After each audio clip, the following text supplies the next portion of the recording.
we're going to call this EHS meeting to order. It is 7 p.m. and we'll start with a roll call. Councillor Ortiz. Present. Councillor Montigny. Present. Mr. Provost is not here yet. Councillor Rivas here. Citizen member Maria Torres. All right. I will have the minutes ready for the next meeting. So I didn't type those out, so I'll have them ready for the next meeting. Oh, yeah, you're sure. Oh, it's okay. All right. So item 3, review and discuss the following donations made to the Recreation Department in support of the New England Handball Association's Summer Youth Outreach Program, and entertain a motion to Town Council to recommend accepting the donations: $100 from Cornerstone Bank, $100 from Cormier Jewelers, $300 from Southbridge Credit Union. So move. Second. Motion by Councillor Montigny and second by Councillor Ortiz. Any discussion?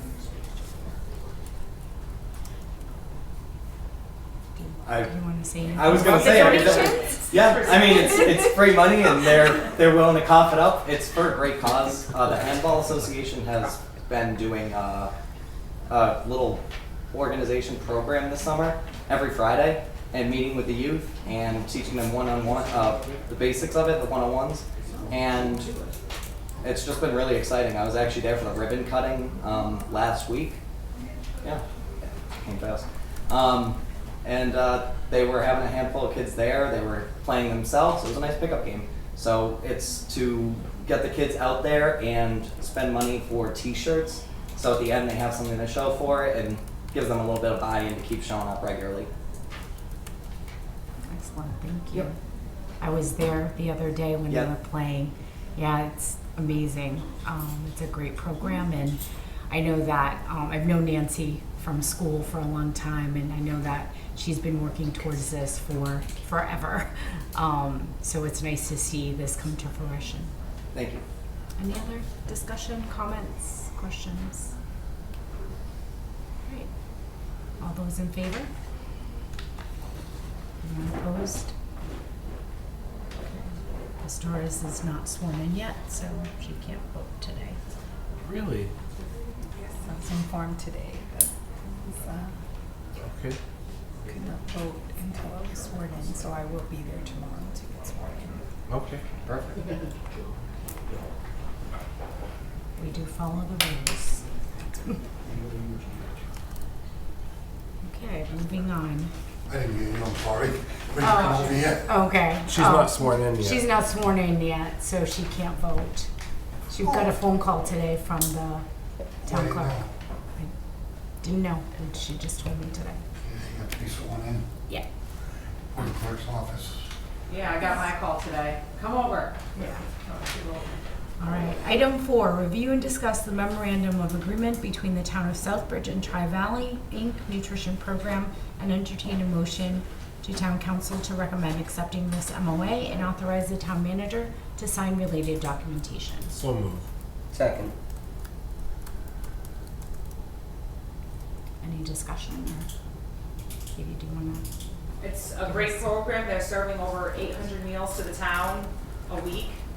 I mean, just over the last couple weeks, it went from like 775 to over 800. So there's obviously a high demand for the program in our area. All right. Any questions for Katie? Just one question. Who do they service? Just Southbridge? Is that 800 people in Southbridge? Do you have an answer? I'd say 90% are. Anyone else? Any questions? All those in favor? Anyone opposed? Abstain? Right.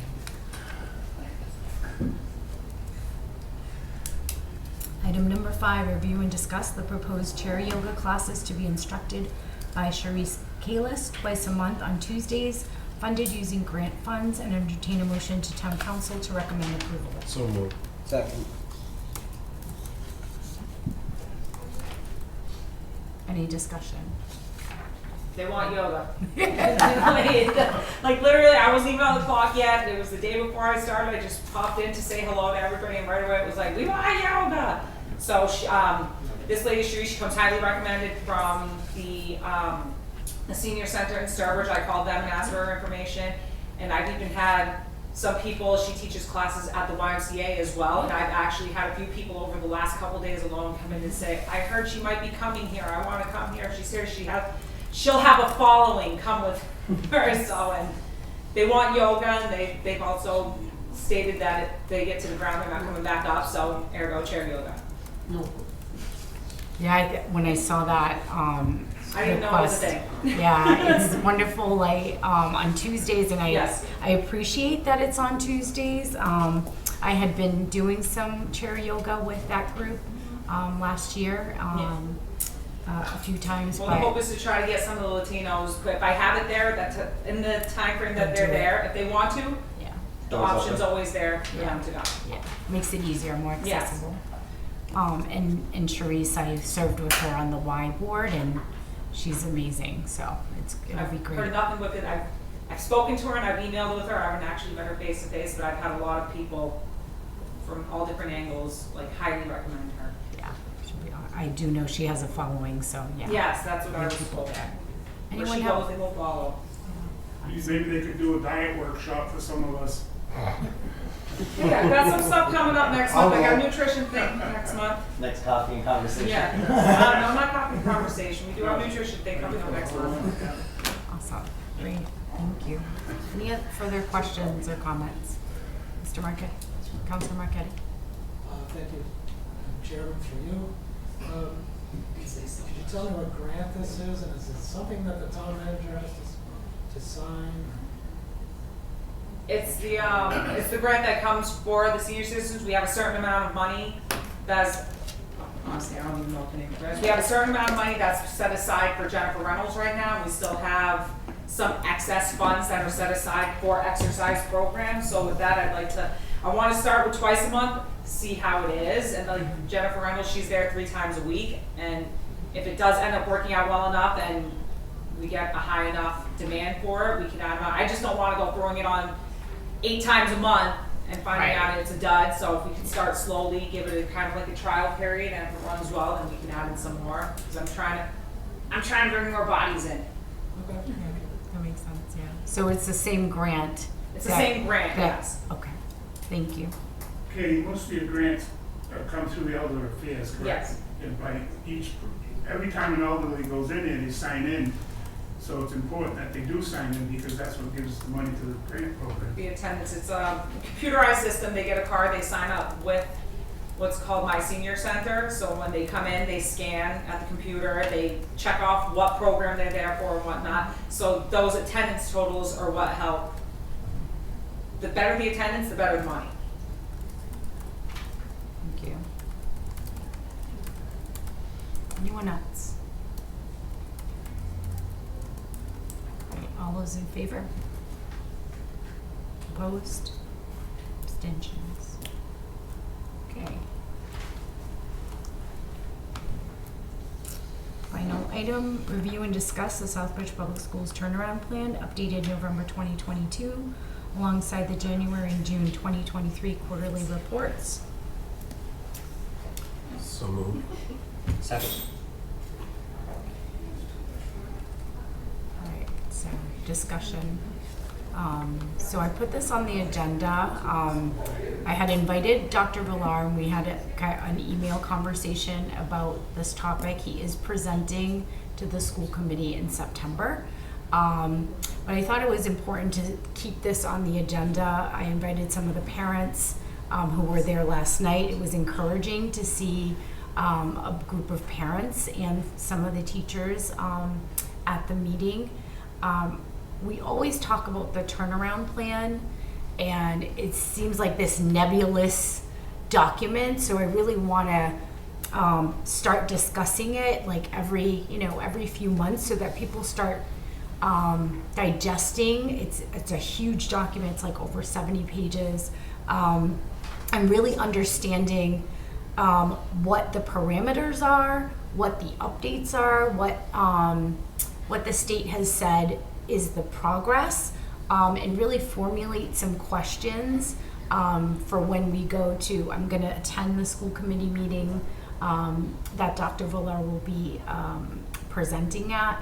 I think it's important for the community to get some of these details from this document. So that's really why I kept it on the agenda.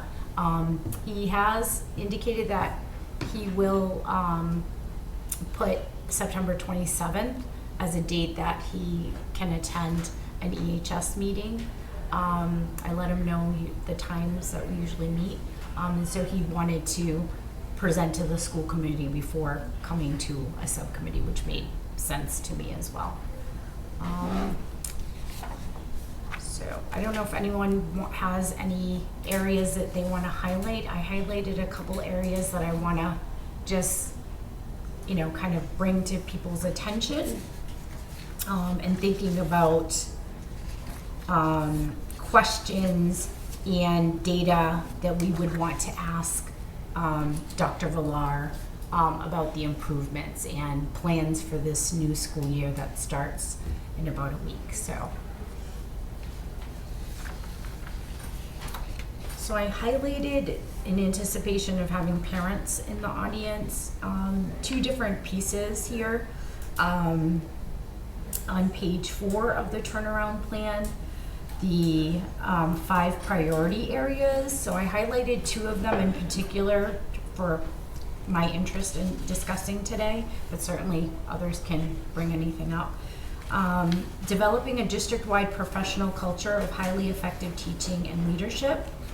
And really looking at any data and the indications around the teacher retention, which I pulled from the DESE website. So I really want to let our residents know there is a wealth of information on the Department of Education, Secondary Education website, DESE for short. The district profiles has all of the information for our school district. And so I pulled up information for teacher retention. It does a comparison. You can pick, it's a drop-down menu. If you can see this, but there's a drop-down menu and you can pick other communities to compare our community to. So it shows the teacher retention over a period of time from 2019 to 2023. I know in our recent, it does mention teacher retention in the turnaround plan, in the updates, but they had from 2019 to 2021. And so I really wanted to look at the last few years, where our retention from 2019 had gone from 57.4% to 77.8%, which was an increase.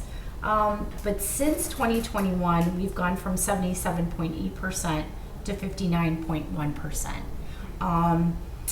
And in comparing to other communities that are in receivership, their retention rates also dropped, but not as significantly. So Holyoke dropped from 77.3 to 67.3%. And Lawrence dropped from 87.3 to 70.6%. And then I just added Spencer East Brookfield just to have a comparison of a community that's more local. They've dropped from kind of all over the place, 84.3%. And then they actually went up to 87%, and then back down to 85%. So just to compare a couple of different communities. That's an area that is highlighted in the turnaround plan. And was also highlighted when our school system went into receivership. And so those are areas that we want to ask in regards to, I know they've highlighted human resources.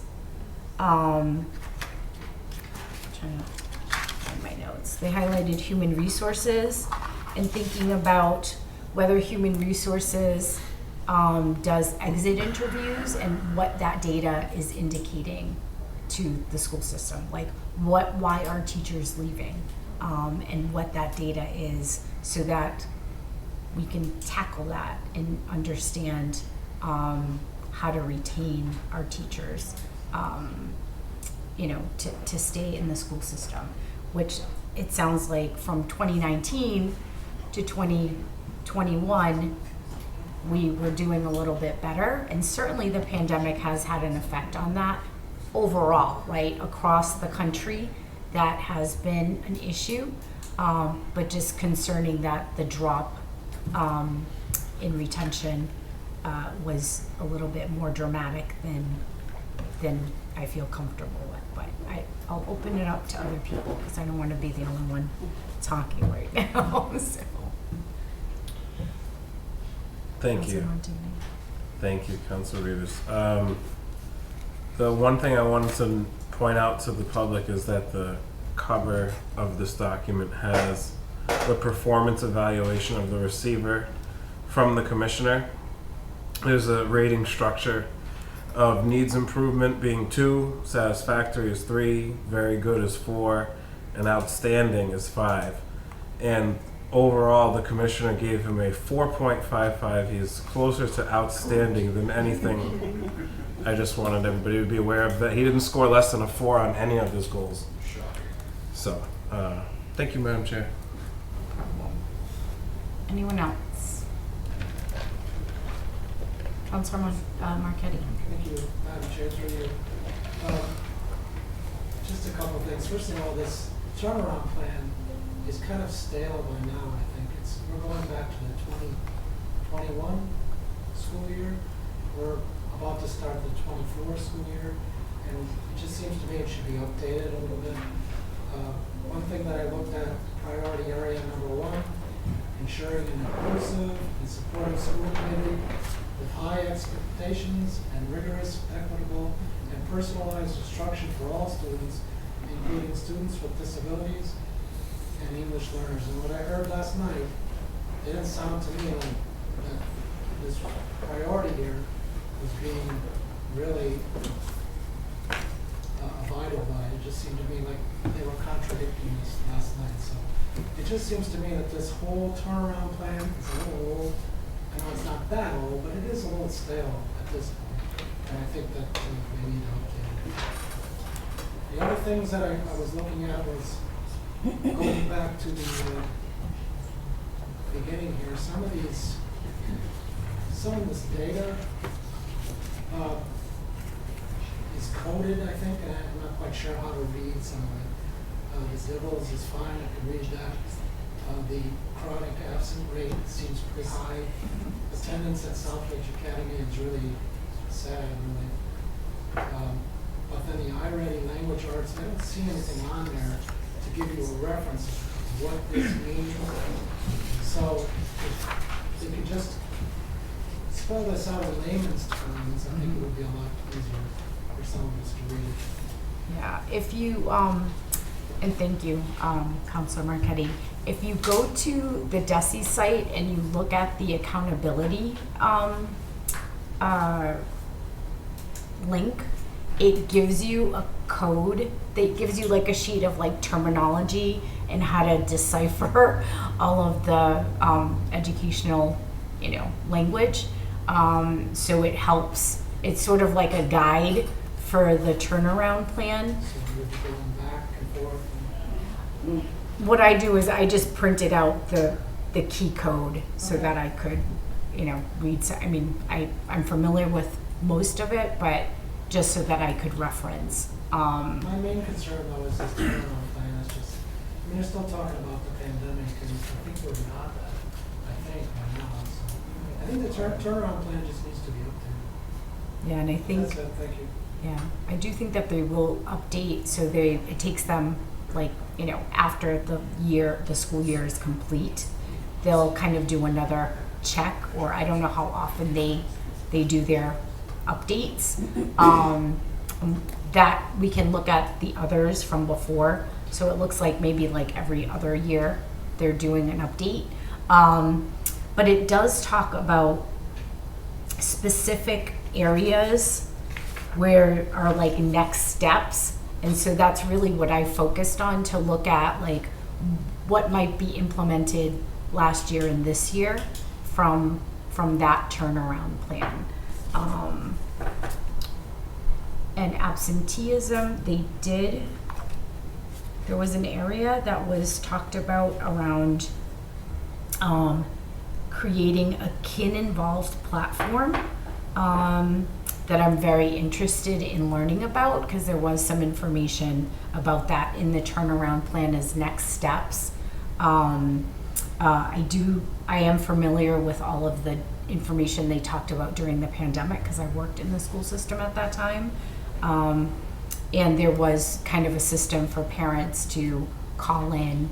I wanted to hear from parents today to find out if that system is easy to access. If what are parents' experiences with some of these services and some of these some of these systems that have been implemented to engage parents more. And so that is my question to parents out there. Please let us know how well these systems have helped, right? So the portal says in the turnaround plan that in the Aspen portal, parents can access report cards, attendance, important notifications. Is that working? How easy is it to navigate? Is it accessible? So those are the questions that I would have for families who are utilizing the portal. As a parent that has a daughter, I think that the portal has been very helpful in staying connected with my daughter, but not so accessible with the teacher. Sometimes the length of time that it takes to get a response back has been a little bit challenging. And so, like, that's what I find the most frustrating. The same thing with administration. Sometimes you do call and, it just takes, really long time to sometimes get some feedback, or, just even a response phone call. And for me, I just find it that I wish from other school systems that I myself personally have visited, wish that there was more ways to give certain children and families who may be struggling in certain areas more options. That dropout shouldn't be the immediate option to, a child turns 6, well, now they got the option of, dropping out of school, or, I just feel like, it's a one and done kind of deal with our school systems, and that, makes me really sad, because some of the things that families and children are struggling with are very minute.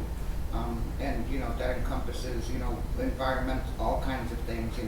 Environment. Sometimes children now have to go to work with the inflation rates, and have to help to provide within households for groceries, etc.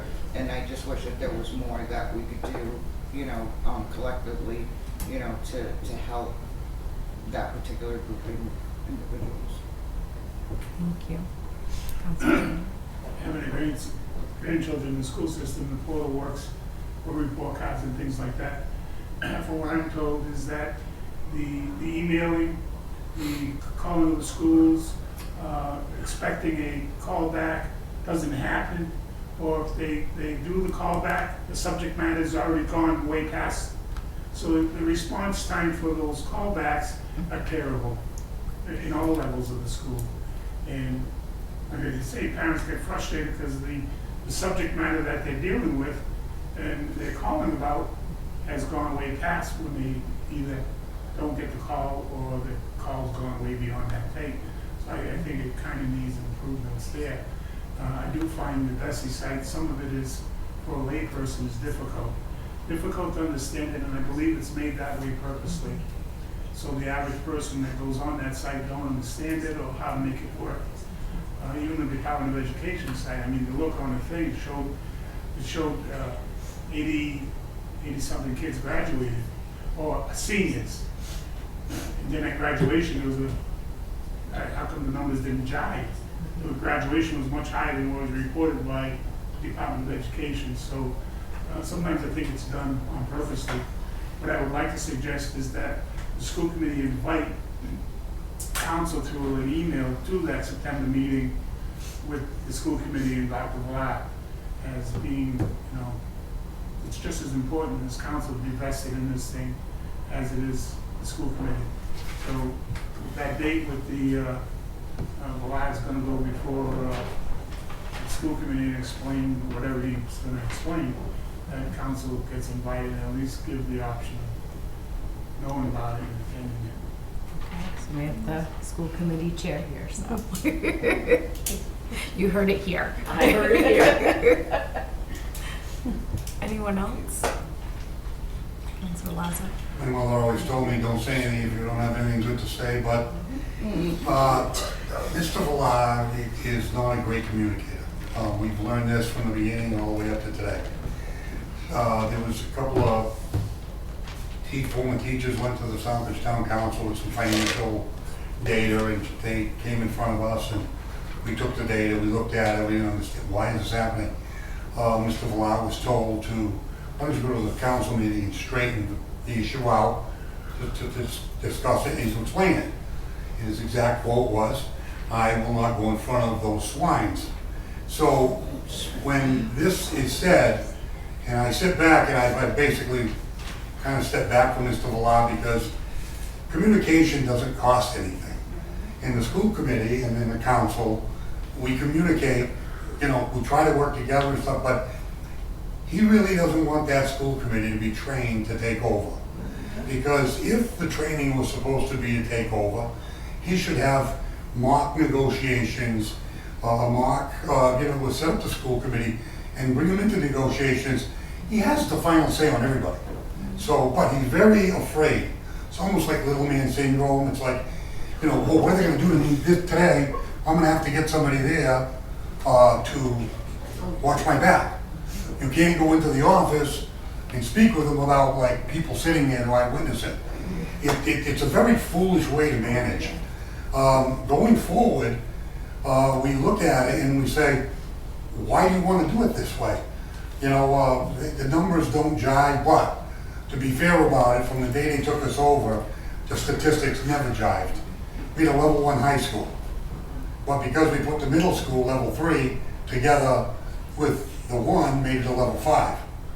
Now, when I was in school, that was 4, and still we didn't qualify. So this game has been going on with the state and their model of takeover. They never put forth the blueprint to get out.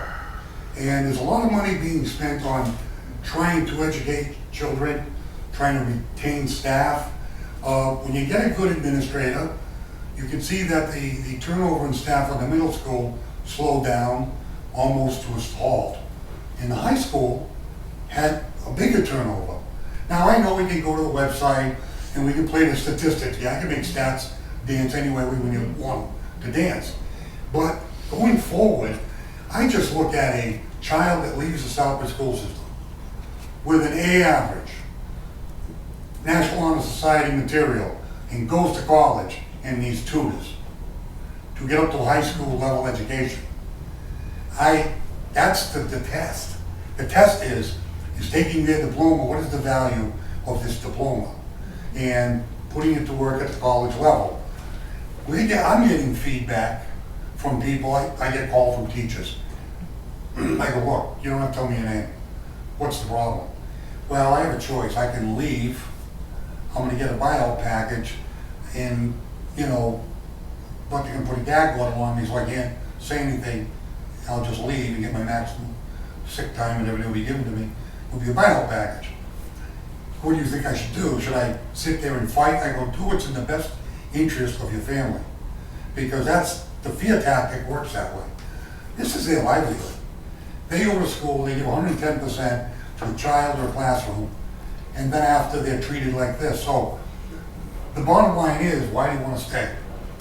And going forward, even some of the people that have been moving around the district, I sit down with them, talk with them. It's not good. But what are we to do? We have a ballot question. And just remember, we were taken over because they had an auditorium with people that said, take us over. That's what they said. We had a ballot question, 87%. And he goes, that doesn't mean anything. Well, you can't have it both ways. Either the citizens do count or they don't count. But in one instance, the people told us to take over. Very small group of people at the auditorium. We go to the ballot question, and I look at the vote, and it's like, no, that doesn't matter. So the hypocrisy in the state and at DESE, it's tough. I don't know what the answer is. Maybe we need a charter school to compete with our high school, and that's where I'm headed in the next direction. Thank you. Anyone else? So I want to make sure we keep it like out of personalities and we just stick to policy so that. I apologize. I should have. I'll go again if you don't mind. Councilor Montague. Thanks. Yeah, I'm trying to stay on topic here with our cover letter because you see most of this document today is back from like January. We've seen a lot of these this data already, but this cover letter, it shows the performance evaluation. And to piggyback on the previous speaker's comments about DESE not caring too, I mean, you have DESE has their commissioner Riley who is giving this evaluation saying that the receiver is doing a great job. So I want you to just understand that the best priority area was given a 4.7 out of 5. And it was organize the district and reallocate resources to ensure high quality management, accountability, system-wide coherence, and sustainability. Some of the milestones that were highlighted, this is what's important to DESE, closed the fiscal year 22 general fund budget for the 5th consecutive fiscal year by returning only 2 cents to the town of Southbridge. That means they did their job like a normal superintendent does every single year. But apparently it is the #1 milestone of this $250,000 receiver in Southbridge. Not the number 2, developed a balanced fiscal year 23 budget supporting district improvement while meeting the minimum net school spending requirements. Again, they did their job as the law tells them to do. Okay, I don't see how that can help us. Aggressively identified, applied, and received more than $1.4 million in competitive grants to expand district resources. These are milestones that these people are saying are making us, we need to stay in receivership for 3 more years. $1.4 million in grants, Peg Dean does that in her sleep for us. So I don't see the value of receivership. I don't see the value of our receiver, and I think DESE is completely out to lunch and does not care, and we need to make noise at the Boston level if we want to get these things changed. I would love for the town council to be involved in the school committee meeting in September. That would be great, but it is clear that if we're going to get parents and citizens and teachers and people that care from this town to do anything about this, we need to go sometime to Boston. We need to organize something together and go to Boston, and somebody has to speak and talk to Beacon Hill about how ridiculous this is. I mean, I can't find the value of receivership at all in this performance evaluation by Commissioner Riley. And shame on him, because he was the receiver of Lawrence before he was the commissioner. So, I don't know. Thanks. We've lost a lot of trust, and to regain that is going to be really, really difficult. You know, you're not going to be able to get people to sit on the state level and advocate for something that we just really have lost. You know, we've really lost parents, we've lost our community, and, you know, we need to be able to reestablish trust. You know, a lot of parents, you know, and I'll speak for myself until very, very recently, that I became, you know, an organizer of, you know, a community that's going to help, you know, grow us in the ways of education, etc. You know, I didn't know a lot about it. A lot of parents really don't know. They don't know the money. They don't know. All they go by is like like Lazo was saying, like the proof is in the pudding, you know, can these kids go to college and not need certain types of, but a lot of the parents don't know any of the stuff. And we really have to start figuring out ways that we can help educate the parents, educating them into their tax money, right? And how, you know, all of these systems, you know, really work. And a lot of them have lost trust in the school system, obviously. You know, honestly, it's really sometimes, I don't even know a professional way to say it, a hot mess. Yeah, you know, when the kids know more than the teachers do and vice versa, and you're just like, okay, like this is just not how this is supposed to be, and this is not about, oh, because it's South. No, I can't stand that terminology. You know, oh, it's about Southbridge. No, it's not. It really isn't, because the town has nothing to do with the ways that, you know, people just don't want to know. They don't want to participate. They don't want to contribute. You know, it's just like everybody thinks that by hiding, you know, not saying anything, that we're continuing to do the right thing, but we're not. Yeah, I mean, thank you. I do think it's important. We do want to hear from parents. We want to hear your lived experiences. We got into receivership because we heard from parents and families that wasn't working. So we want to hear from parents. If it is working, we want to hear that. If it's what isn't working, we want to hear about that. We do want to hear about all of the things, right? I worked in the school system, so I can tell you the parts that I think are working. You know, I'm gonna be honest about that. And I want answers to certain questions about things that I've heard aren't working. And so that is part of our duty and part of our responsibility as elected officials.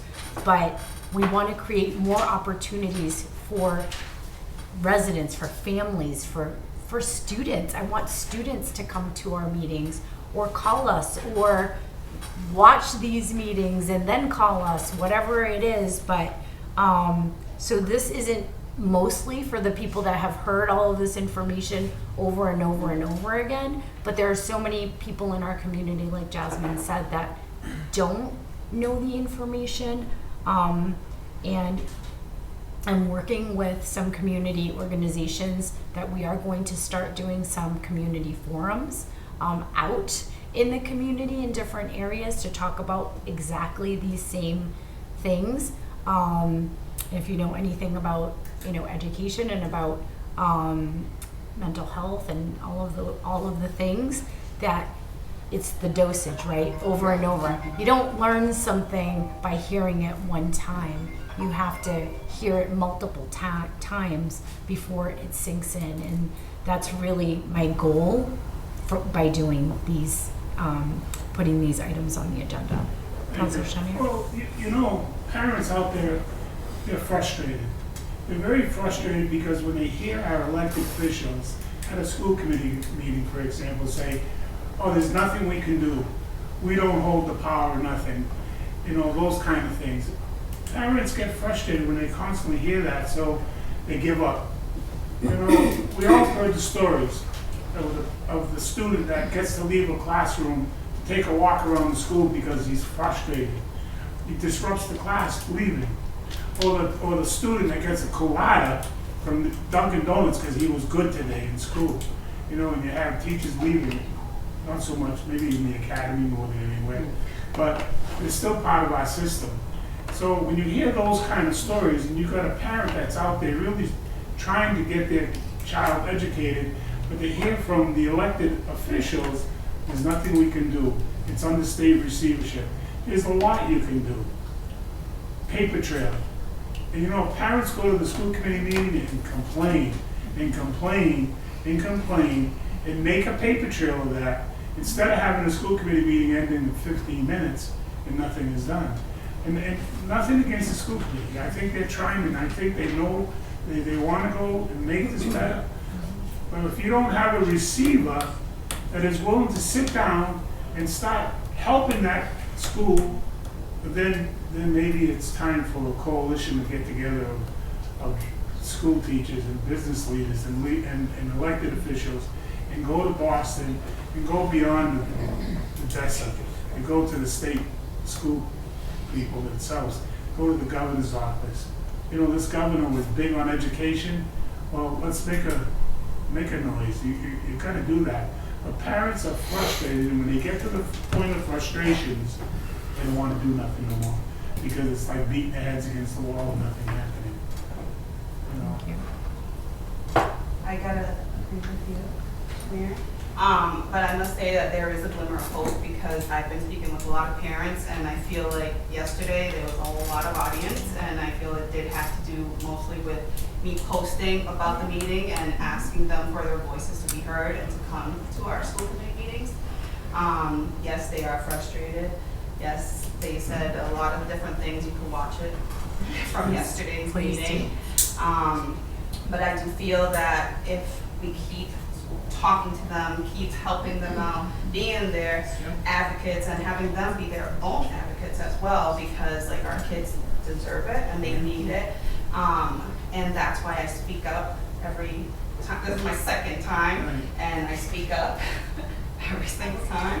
And I am talking to them and asking them to come to us, talk to us, because I know I want to be there for them. And try to help as much as possible, but I am also willing to go to Boston and speak. And if I may, it should be more than just her. It should be the committee as a whole voicing the same concerns that you have and getting the people out there, not one person, one particular person. It should be as a committee as a whole saying, hey, it's time. And I applaud you for getting the people to go out there, and I follow you on how you're doing it and those kind of things, and I appreciate when you tell us what's going on and if there's something we can do. But we need to be together, the elected officials, the community. Yeah, I agree too. It's time to start, like supporting these things.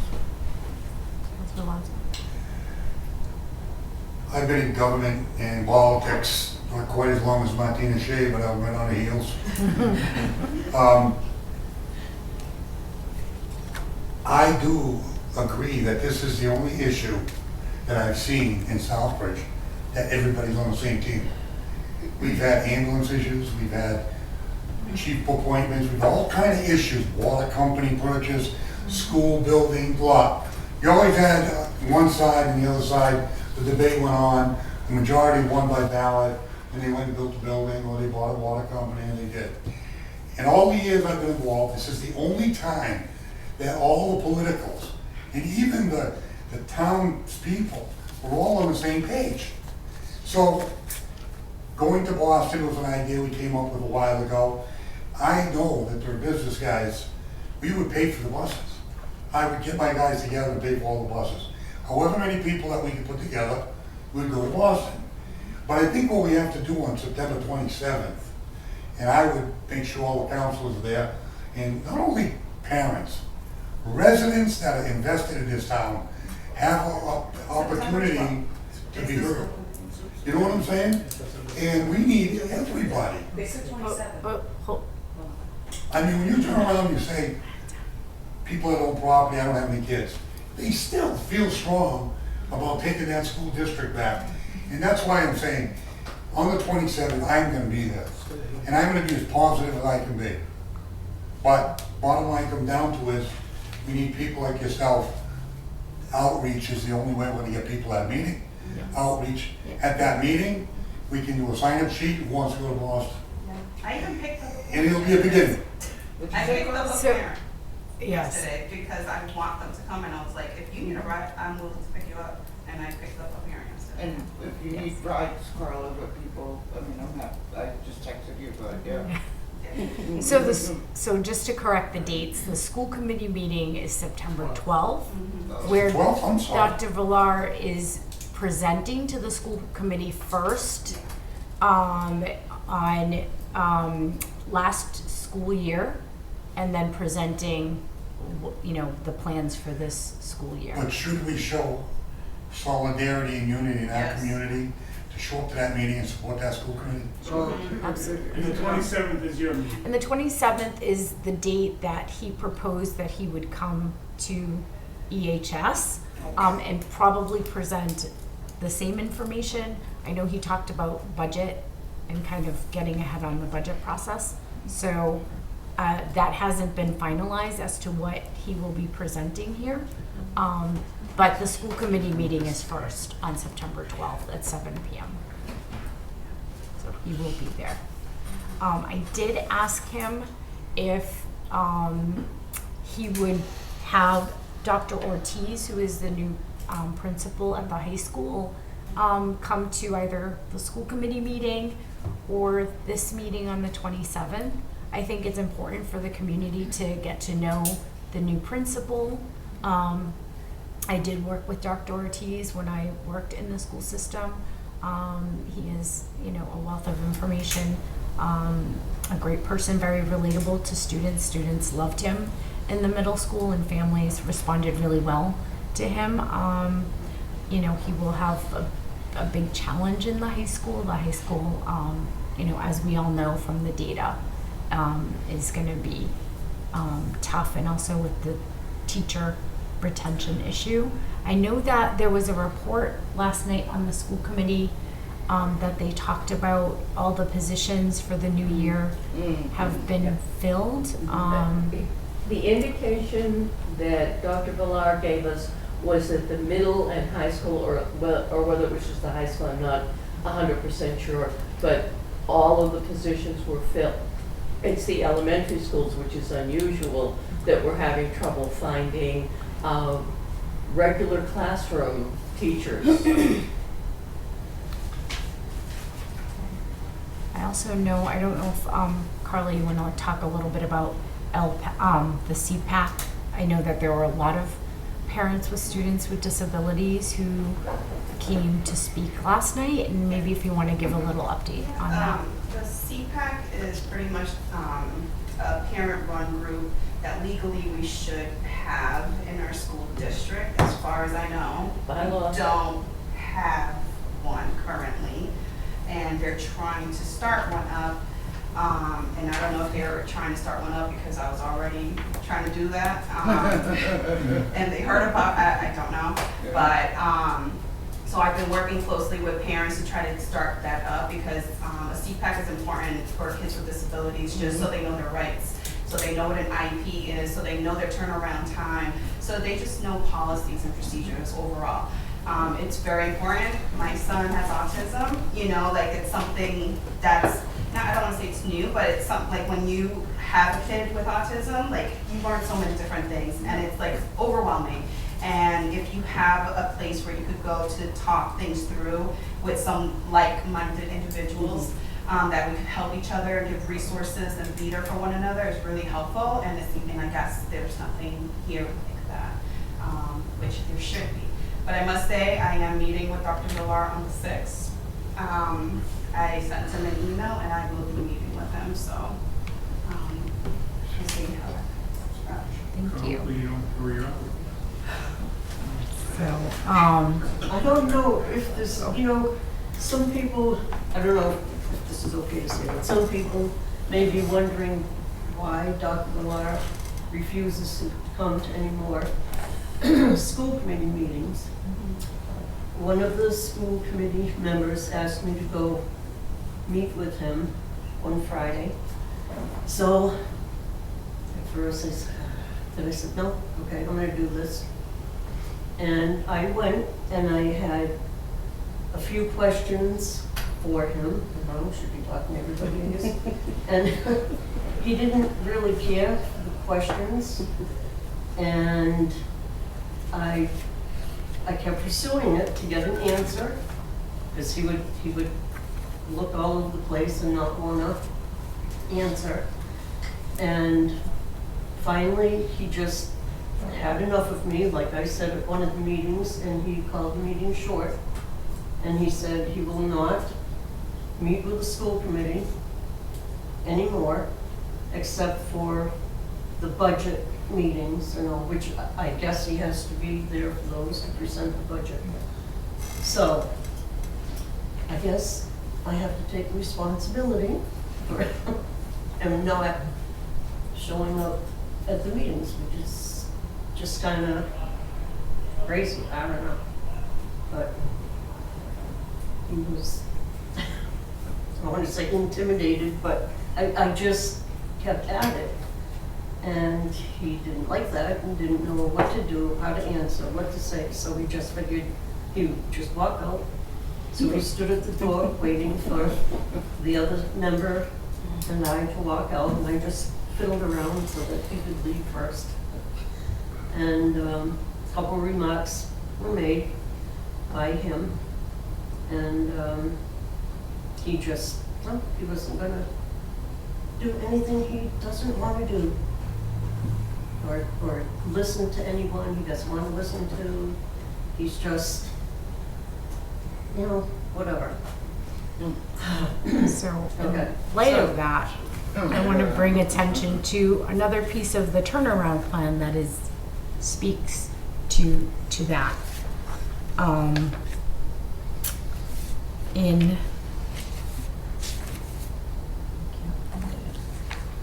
So in one of the section it talks about family engagement and community partnerships. And so in any leadership structure, like any leader, if you want to turn something around, you need the community. And so he needs us as much as we need him at this point right now. He's not going to be successful if he doesn't find a way to overcome whatever it is that makes him not want to engage with us. And we're not going to be successful at this point because we're still under receivership if we don't engage with him in some way. And so, again, I'm always professional. I ask everyone to be professional when we're having these meetings and when Dr. Villar is present. But we all have a right to ask questions as citizens. Those are our students. Those are the families in our community. Those are our neighbors and our friends and our family that we care about.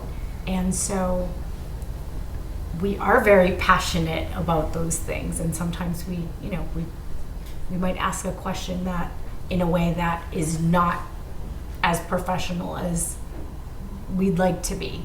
And that happens on both ends, but it's important that we have communication because our students' success depends on us, not just Dr. Villar, but the rest of us, to be professional and to approach it. If we are student-centered, students come first. So we have to ask ourselves, is what we're doing helping our students, or is it going to hurt our students? And whether it's asking myself that, asking our other leaders, or asking Dr. Villar, is what we're doing helping our students? Because this is a community and we need to work together in whatever aspect. Whether we like the receivership or not, we're sort of stuck with it at this point. So we need to work in that way. There's a man named Jack Jovan, who's now our town manager, was chairman of the council for 3 years. He had an open door policy. He visited Villar on a faithful monthly visit. He talked to us as counselors to fund the school district over minimum school expenditure, which we did for his 3 years. And in the end of it, Jack Jovan ended up with a very, very disgusting outlook when he was done. Mr. Adams steps in, a good counselor, hard-working guy, wanted to bring in state officials. We want to work together. And the gentlemen were telling me that we have to keep being cordial in order to accomplish something. I didn't say anything. I went along with Jack Jovan for 3 years. I went along with Daniels and Adams for the next 2 years. And I think they are very passionate and very good and nice to Mr. Villar. Now, I've been sitting back and I'm sitting here with the words, "I told you so," to Jack Jovan.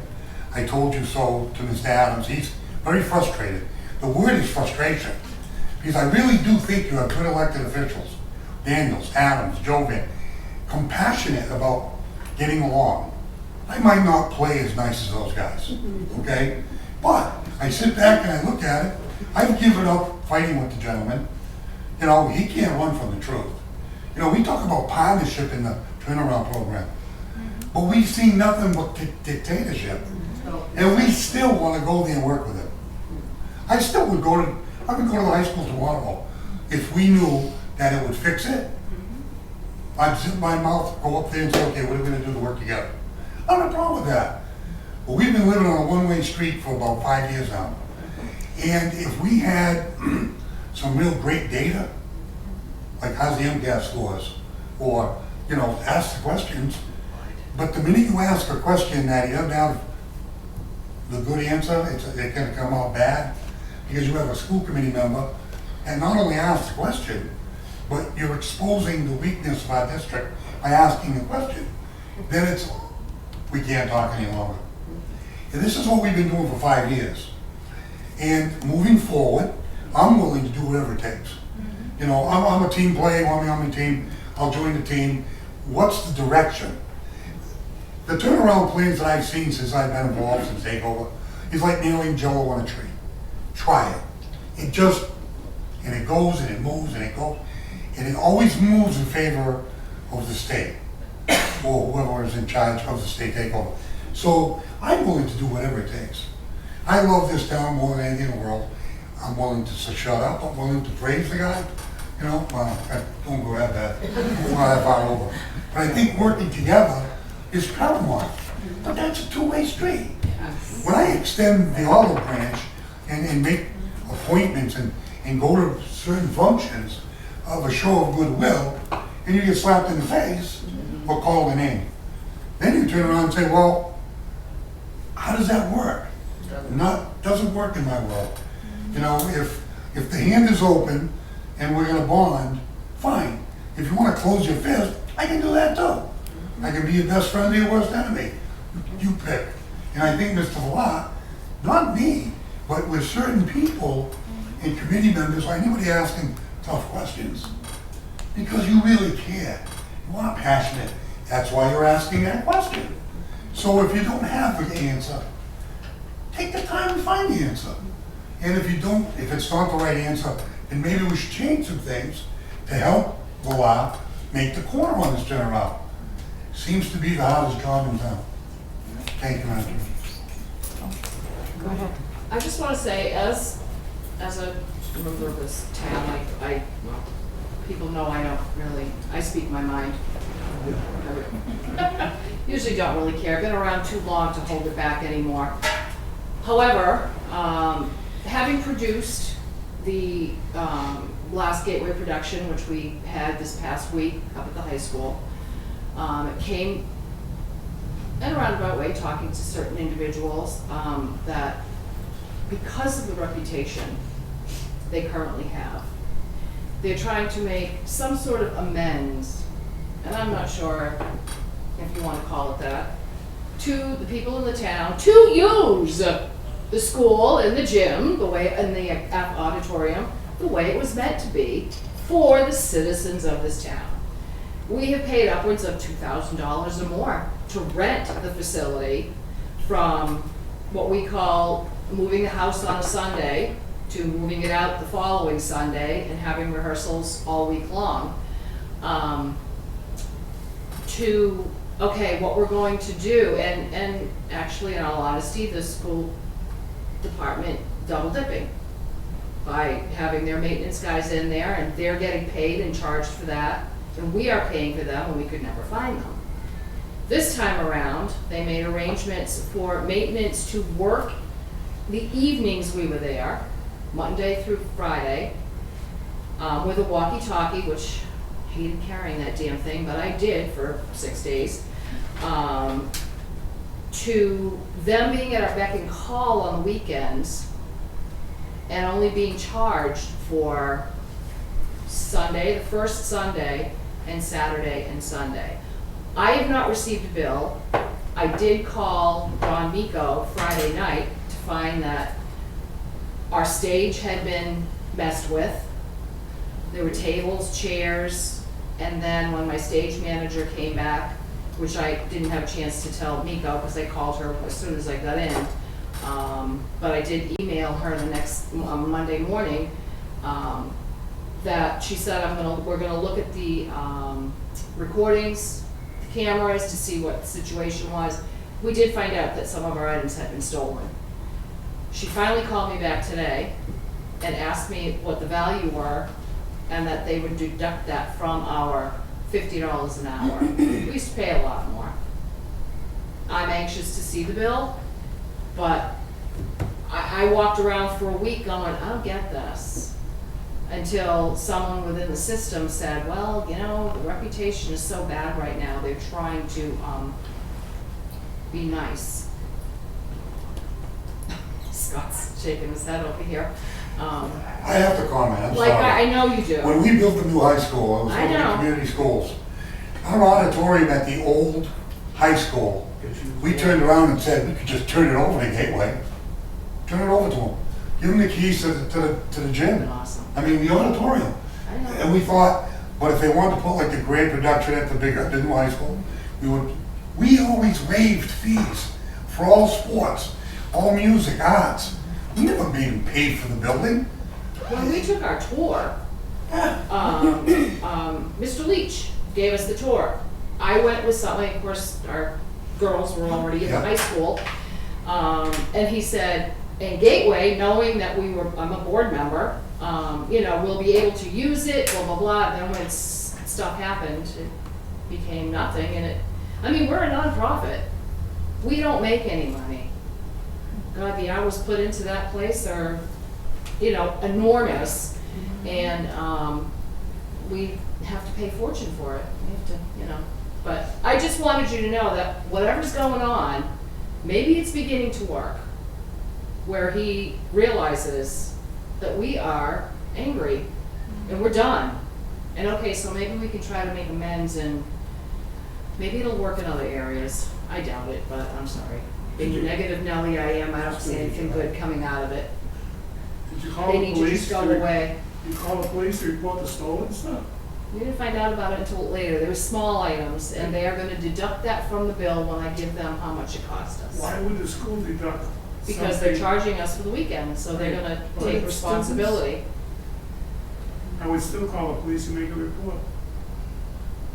Somehow the kids got backstage. Friday was the last day of summer school, and there was some presentation that was done. They didn't have cameras in the back that they could see, and our stuff was back there. To be honest, they were very small items, but nevertheless, they were small. You know, they were items that They were yours. somebody else purchased. They were glow-in-the-dark flashlights. Stupid things, you know, but when a kid looks and goes, oh, it's dark back here, and those lights are sitting right there, and they're glowing, the outside glows, they thought it was pretty cool. So they stole them. But a parent bought more, so we were all set, but, you know, it's the principle of the matter that when she called me today, she said, we will atone for those lost. Please give us a bill, and we'll deduct it from your bill. Which I can tell you right now, they wouldn't have done in the past. Would have been, oh well, too bad.